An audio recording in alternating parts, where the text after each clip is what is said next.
Movie की शुरुआत में हमें एक मोटल दिखाई जाती है जहाँ का मालिक विलेट अपनी वाइफ से लड़ाई कर वहाँ से जाने लगता है। और विलेट की वाइफ का नाम ग्लोरिया था। विलेट की फैमिली का एक ट्रेडिशन है जिसे वो आगे नहीं बढ़ाना चाहता और उसी बात पर ग्लोरिया से लड़ते हुए वो वहाँ से जाने लगता है। अपनी वाइफ के रोकने पर भी विलेट नहीं रुकता और वो अपनी गाड़ी लेकर निकल पड़ता है, लेकिन रास्ते में एक पुलिस की गाड़ी उसे रोक लेती है और तभी शेरिफ बाहर आता है जो कि विलेट का ही बेटा था और विलेट का बेटा उसके सर में गोली मार देता है। जैसे भी के चलते हमें ब्रिल और उसका बॉयफ्रेंड बेन दिखाए जाते हैं और तभी फोन आता है ब्रिल के डैड जॉन का और जॉन अपनी बेटी को बताने लगता है कि तुम्हारे दादाजी मर चुके हैं, लेकिन इसका कोई दादा भी था इसे ये आज मालूम चला क्योंकि इसका बाप अपने पेरेंट्स से दूर ही रहा करता था। साथ ही उसने अपने फादर के बारे में अपनी बेटी के सामने मेंशन ही नहीं किया। जिस सभी के चलते ब्रिल अपनी बहन सैम के घर चली जाती है और वो उसे बताने लगती कि हमारे ग्रैंडफादर मर चुके। लेकिन ये बात सुनने के साथ सैम को ज्यादा कुछ फर्क नहीं पड़ा क्योंकि आज तक वो इन लोगों के लिए वैसे भी डैड ही थे।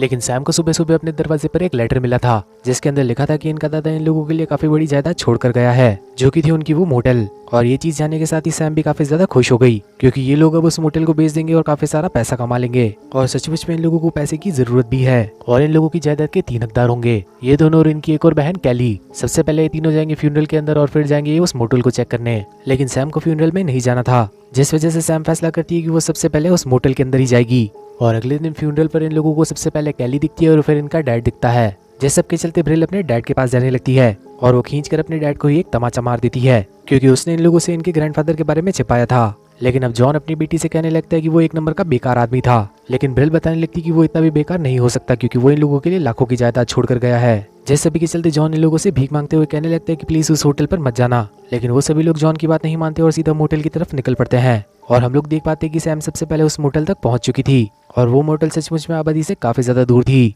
और सैम सीधा ही जाकर रूम नंबर 6 के अंदर घुस गई जहाँ पर वो अपने आप को चेक कर रही थी। लेकिन हम लोग देख पाते हैं कि खिड़की से कोई उसके ऊपर भी नजर रखे हुए था। लेकिन अब रूम के अंदर घुसने के साथ ही सैम को कुछ भी अच्छा नहीं लग रहा था जिस वजह से वो घबराने लगी और तभी उसका डर बढ़ाने के लिए वहाँ पर 2 म्यूटेंट्स भी आ गए जो कि सीधा उस पर टूट पड़े, जिसके चलते उन्होंने उसे बेहोश करने के साथ ही उसके पैर भी बांध दिए और फिर उन्होंने उसे बोट के अंदर डाल दिया और उसकी बॉडी पर वेट बांधने के साथ ही उसे लेक के अंदर डुबा दिया। और दूसरी तरफ एक पूरा ग्रुप तैयार हो चुका था मोटेल पर जाने के लिए। ब्रेल और बैन को तो हम जानते ही हैं, बैन का दोस्त बिल भी उनके साथ था, साथ ही बिल की गर्लफ्रेंड एमी भी, साथ ही उस जगह पर कैली और उसकी दोस्त तानिया भी मौजूद थी। जिस सभी के चलते ये 6 लोग अपनी आरवी लेकर निकल पड़ते हैं उस मोटेल के लिए और सफर के दौरान बिल की नजर तानिया पर थी और ये चीज एमी ने भी नोटिस कर लिया। साथ ही वो ये चीज देखने के साथ ही थोड़ा इनसिक्योर भी थी क्योंकि बिल उससे पहले भी चीट कर चुका है। और कुछ देर के सफर के बाद फाइनली ये लोग उस मोटेल तक पहुंच जाते हैं जहाँ पर इन सभी लोगों का स्वागत करती है ग्लोरिया। लेकिन ग्लोरिया इन लोगों को नहीं बताती कि वो इनकी ग्रैंड माँ है, बल्कि वो इन लोगों से कहने लगती कि वो यहाँ की केयर टेकर है, जिसके चलते ब्रिल उससे सैम के बारे में पूछने लगती है। लेकिन ग्लोरिया उसे बताने लगती कि इस जगह पर कोई भी नहीं आया, लेकिन रूम नंबर 6 के अंदर तो अभी तक सैम का खून पड़ा हुआ था, जिसके चलते अब एमी को वॉशरूम जाना था। और तभी ग्लोरिया उसे एक रूम की चाबी दे देती है, लेकिन उसने उसे गलती से रूम नंबर 6 की चाबी दे दी थी। लेकिन एमी के दरवाजा खोलने से पहले ही ग्लोरिया ने उसे रोक लिया क्योंकि अचानक से उसे याद आ गया कि उसने गलत रूम की चाबी दे दी है, जिसके चलते ग्लोरिया इन सभी को अपना अपना रूम दिखाने लगी। जिसके चलते इन लोगों को ये भी मालूम चला कि इस जगह पर एक लेक भी मौजूद है, जिसके चलते ये लोग अपनी आरवी लेने के साथ ही उस लेक तक पहुंच गए और साथ ही साथ वो किलर म्यूटेंट्स भी इनके ऊपर नजर रखे हुए थे। और दूसरी तरफ ये लोग पानी में उतरने के साथ ही वहाँ पर मस्ती करने लगे, लेकिन इन लोगों को क्या मालूम था कि ये लोग सैम की लाश के ऊपर ही तैर रहे हैं। और तभी ब्रिल का पैर सैम के हाथ से टच हो गया, लेकिन उसे लगने लगा कि ये जरूर कोई चट्टान या फिर लकड़ी होगी। लेकिन अचानक से बैन का वॉलेट भी पानी के अंदर गिर गया और तभी पानी के अंदर देखने के साथ ही उसकी आंखें जलने लगी और इस बार उसने फिर से डुबकी लगाई, लेकिन इस बार उसकी आंखें बंद थी जिस वजह से उसे सैम की लाश नहीं दिखी। साथ ही उसने अपना वॉलेट भी ढूंढ निकाला सिर्फ अपने हाथों की मदद से। और अब स्विमिंग करने के बाद इन लोगों को आग जलानी थी, जिस वजह से बिल अब जंगल में लकड़ियां लेने जाने लगा, लेकिन तानिया भी उसके साथ चली गई। और ये चीज देखने के साथ ही एमी और भी ज्यादा जलने लगी और जंगल के अंदर जाने के साथ ही ये दोनों अपने काम में भी लग गए। लेकिन तभी उस जगह पर वो दोनों म्यूटेंट्स आ जाते हैं जो कि इन दोनों का ही काम तमाम कर देते हैं। साथ ही साथ एक किलर ने तानिया के साथ वो सब कुछ भी किया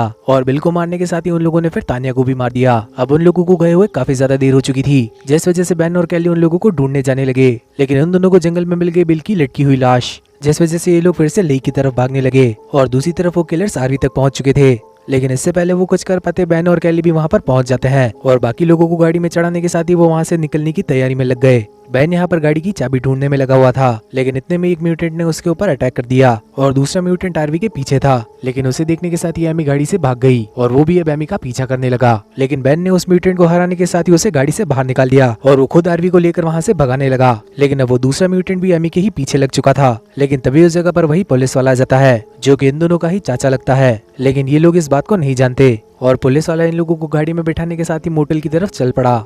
और दूसरी तरफ उन म्यूटेंट्स ने एमी को भी खत्म कर दिया और मोटल पर पहुंचने के साथ ही ग्लोरिया ने इन सभी को कॉफी दी, लेकिन कॉफी के अंदर कुछ मिला हुआ था। और फिर वो पुलिस वाला इन लोगों से अलग अलग पूछताछ करने लगा, जिस सभी के चलते वो पुलिस वाला इन लोगों को पुलिस स्टेशन लेकर जाने लगता है। और रास्ते में इन लोगों को नींद आने लगी थी, मेहरबानी है उस कॉफी की। जिस सभी के चलते हम लोगों को बताया जाता है कि वो दोनों म्यूटेंट्स भी ग्लोरिया की ही बच्चे हैं, जिनका नाम है केन और एबल, और इन ब्रीडिंग की वजह से वो दोनों ही डिफॉर्म्ड है। लेकिन ग्लोरिया के लिए वो काफी ज्यादा कीमती है, क्योंकि उसके हिसाब से वही दोनों है प्योर ब्लड। साथ ही वो पुलिस वाला भी उन म्यूटेंट्स का बाप है, लेकिन ग्लोरिया उसकी माँ है, और ग्लोरिया के बच्चे भी वो दोनों म्यूटेंट्स ही है। तो अब तक आप लोग समझ ही चुके होंगे कि ये लोग यहाँ पर क्या कर रहे हैं। और इसी फैमिली ट्रेडिशन की वजह से जॉन इन लोगों को छोड़कर भाग गया था, और आखिर में विलेट भी जा रहा था, लेकिन इन लोगों ने उसका काम ही तमाम कर दिया। साथ ही जॉन ने सैम को गोद लिया था, इसका मतलब वो उसकी असली बेटी नहीं थी, जिस वजह से इन लोगों ने उसे मार दिया। और ब्रेल और कैली के साथ अब ये लोग गलत काम करने वाले हैं, और होश आने पर इन तीनों ने ही अपने आप को बंधा हुआ पाया, जिसके चलते वो पुलिस वाला चेक इन लोगों को चेक करने लगा कि आखिर ये लोग हेल्दी है कि नहीं। और फिर वो पुलिस वाला बैन को बाहर लेकर चला गया ताकि वो अपने गलत काम कर सके।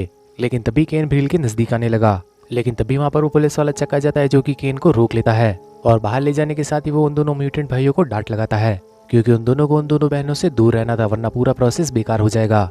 जिसके चलते उसने एक म्यूटेंट को रखवाली के लिए भेज दिया और दूसरे को लाश ठिकाने लगाने के लिए। और दूसरी तरफ जॉन अपनी बेटी ब्रिल को फोन कर रहा था, लेकिन फोन नहीं लगता, जिस वजह से वो खुद भी मोटेल के लिए निकल जाता है। और दूसरी तरफ बेन ने अपने आप को उस चेयर से फ्री कर लिया था, लेकिन आवाज सुनने के साथ ही केन उसे चेक करने गया, लेकिन बेन ने केन को मार मार कर उसकी हालत खराब कर दी। और फिर बेन ने उन दोनों बहनों को भी फ्री किया और वो वहाँ से भाग गए। लेकिन अब तक वो पुलिस वाला चक फिर से अपने घर पर आ चुका था, और केन को मारा देख यहाँ पर वो दोनों ही पागल हो चुके थे, जिस वजह से वो उन लोगों का पीछा करने लगे। और फाइनली वो लोग इनको मिल भी जाते हैं, और यहाँ पर वो म्यूटेंट इन लोगों को गाड़ी से उतरने के साथ ही पीछा करने लगा। और फाइनली उन दोनों ने उन तीनों को फिर से पकड़ लिया, जिसके अंदर बैन उन लड़कियों को लेकर गाड़ी में ही निकल गया। और उस म्यूटेंट का काम था बैन को ठिकाने लगाना, लेकिन उस म्यूटेंट ने अपनी बंदूक नीचे फेंक दी ताकि वो बैन को अपने हाथों से मार सके। लेकिन बैन ने उसी बंदूक को उठाने के साथ ही उसका खेल खत्म कर दिया।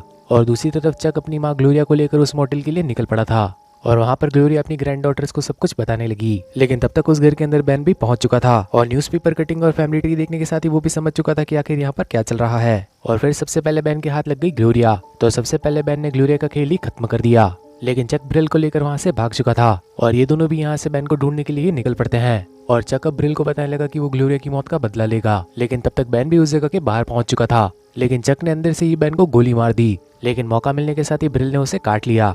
लेकिन चक फिर से ब्रिल को काबू में लेकर आ जाता है, लेकिन सही वक्त पर वहाँ पर ब्रिल का डैड जॉन आ जाता है, जो कि उस पुलिस वाले चक यानी कि उसके भाई को गोली मार देता है। और फाइनली ये चारों लोग यहाँ से आजाद होने के साथ ही निकल पड़े। लेकिन कुछ दिन बाद इनके मोटल पर 4 लोग और आते हैं, और इस जगह पर इन लोगों का इंतजार केन कर रहा था, यानी कि अब ये 4 लोग भी उसका शिकार बनेंगे। तो ऐसी चीज के चलते ये मूवी भी यहीं पर खत्म हो जाती है। तो आखिर आप लोगों को ये मूवी कैसी लगी, ये कमेंट सेक्शन में बताना मत भूलना। साथ ही अगर आप लोगों को मेरी मेहनत पसंद आती है तो इस वीडियो को लाइक करने के साथ ही चैनल को भी सब्सक्राइब कर लेना, और आखिर में नोटिफिकेशन बेल को ऑन करना मत भूलना, ताकि फ्यूचर में आने वाली वीडियोस की नोटिफिकेशन आप लोगों से मिस ना हो। तो अब मिलते हैं इसी टाइप की और किसी अमेजिंग वीडियो के अंदर, तब तक के लिए बाय एवरीवन।